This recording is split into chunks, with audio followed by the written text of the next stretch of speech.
असरात उसकी सेहत पर होते हैं चारे के। तो दोस्तों इसी वजह से जो होते हैं ना बच्चे, उनका पेट लटक जाता है, जिसको कहते हैं पॉट बेली। तो चंद माह होते हैं उनमें इनका जो मैदा होता है स्टमक, उसमें सिर्फ जो इनका स्टमक का जो पार्ट है अबैसम, दोस्तों सिर्फ वही काम करता है। इसीलिए कहा जाता है कि सब चारा जो शुरू वाले 4 में है बच्चों के लिए, वो किसी जहर से कम नहीं।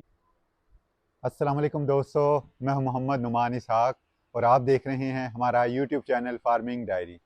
दोस्तों पिछले कुछ दिनों मुख्तलिफ मौज़ूआत पे आप लोगों से बातें होती रही हैं। तो दोस्तों आज मैं अपने इस पोर्शन में हूँ जहाँ हमारे गायों के बच्चे होते हैं। तो दोस्तों मैंने सोचा कि आज आपसे जो है इनके डाइट प्लान के हवाले से, इनकी खुराक के हवाले से बात की जाए कि हम किस तरह इनका ख्याल रखते हैं और क्या इनकी जो है एक बेस्ट खुराक है छोटे बच्चों के लिए, जो हम इनको शुरू वाले इनके दिनों में, शुरू वाले चंद माह में डालते हैं। तो दोस्तों आपको बताता चलूँ, जो एक गाय होती है दोस्तों, उसका जो मैदा होता है स्टमक, इसको इंग्लिश में कहते हैं और उर्दू में कहते हैं मैदा। दोस्तों इसके 4 पार्ट्स होते हैं। वो 4 पार्ट्स दोस्तों कौन कौन से हैं? दोस्तों वो हैं एक अबैसम, और दोस्तों अमेसम, रेटिकुलम और र्यूमन। दोस्तों ये 4 पार्ट्स हैं। तो दोस्तों ये जो छोटे बच्चे होते हैं ना, तो इनमें जो र्यूमन है, जो एक मेन पार्ट है, बड़े वाला पार्ट होता है, जो इनके मैदे का सबसे बड़ा पार्ट होता है ये र्यूमन। दोस्तों वो डेवलप ही नहीं होता। ये होता है सब्ज़ चारे को और जो है इसको हज़म करने के लिए, जो यानी हम सब्ज़ चारा डालते हैं और ज़्यादा मिकदार में जो तूड़ी वगैरह डालते हैं ना गायों को, दोस्तों वो जो पार्ट है मुख्तलिफ़ किस्म की जो सब्ज़ खुराक है उसको हज़म करने के लिए होता है। तो दोस्तों हमारे जो फार्मर हजरात हैं वो क्या करते हैं, वो शुरू वाले दिनों में ही बच्चा पैदा होता है तो उसको थोड़ा थोड़ा दूध पिलाते हैं और दोस्तों साथ ही जो है ना उसको सब चारा डालने लग जाते हैं। तो दोस्तों वो शुरू वाले पहले 4 माह तकरीबन जो होते हैं वो उसके लिए बड़े ख़तरनाक होते हैं, मुज़र असरात उसकी सेहत पर होते हैं चारे के। तो दोस्तों इसी वजह से जो होते हैं ना बच्चे, उनका पेट लटक जाता है, जिसको कहते हैं पॉट बेली। तो दोस्तों आपने अक्सर देखा होगा छोटे बच्चों में उनका पेट लटका होता है। दोस्तों वो इसलिए होता है कि उनमें जो स्टमक का पार्ट होता है, जो मैंने आपको 4 पार्ट्स बताए हैं, उसमें जो एक र्यूमन जो पार्ट है दोस्तों, वो भी डेवलप ही नहीं होता। वो होता है सब चारे को हज़म करने के लिए। तो दोस्तों अभी तक वो बना ही नहीं होता, वो डेवलप ही नहीं हुआ होता। तो दोस्तों वो आप जो भी खुराक डालेंगे वो उनके पेट में जमा होती रहेगी। इसी वजह से उनका जो है ना पेट लटक जाता है। तो वो दोस्तों मुख्तलिफ़ किस्म की बीमारियों का बायस बनता है और उनकी ग्रोथ भी नहीं होती, जिसको स्टंटेड ग्रोथ काव्स भी कहते हैं, यानी वो बच्चे जिनकी ग्रोथ रुक जाती है।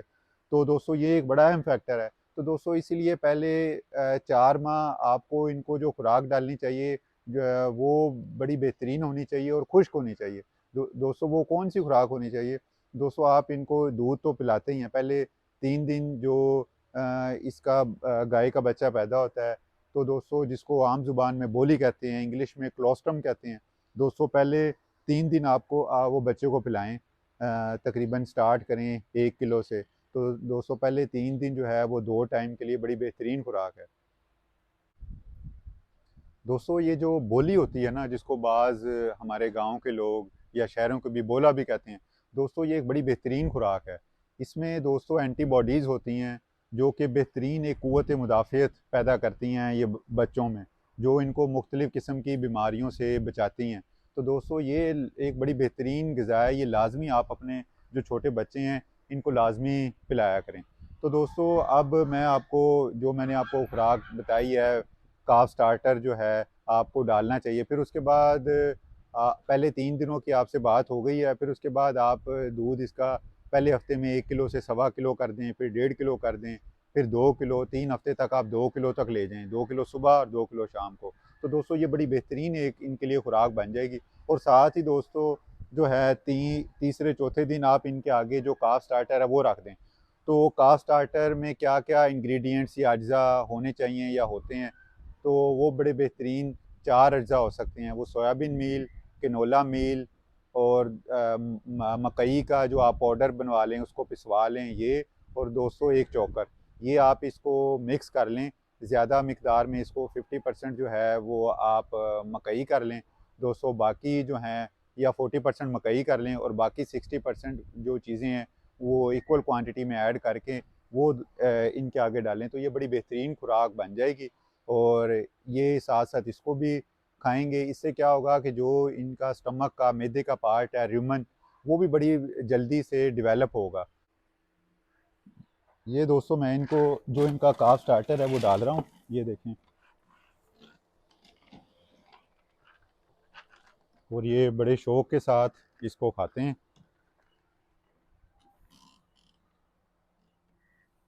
ये देखें दोस्तों, ये वाले जो 3 हैं ये तो तकरीबन अभी 1.5 हफ्ते के हैं, और इनकी एज का जो डिफरेंस है वो एक एक दिन का ही गैप है इनमें। तो ये देखें किस तरह मैंने इनको वो काफ स्टार्टर डाला है, और ये देखें बड़े शौक के साथ इसको खाने लग गए हैं।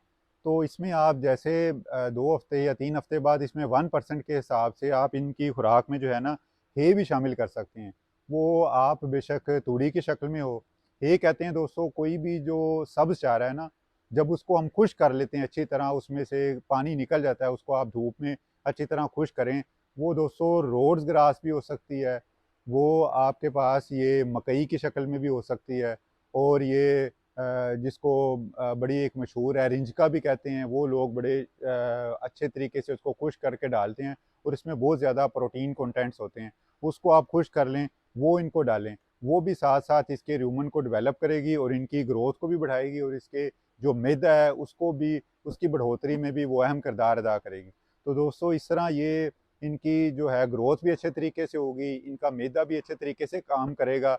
दोस्तों ये कुछ बातें थी जो आप लोगों से करनी थी, और आपको फिर एक दफ़ा दोबारा बता रहा हूँ कि शुरू वाले जो चंद माह होते हैं उनमें इनका जो मैदा होता है स्टमक, उसमें सिर्फ जो इनका स्टमक का जो पार्ट है अबैसम, दोस्तों सिर्फ वही काम करता है।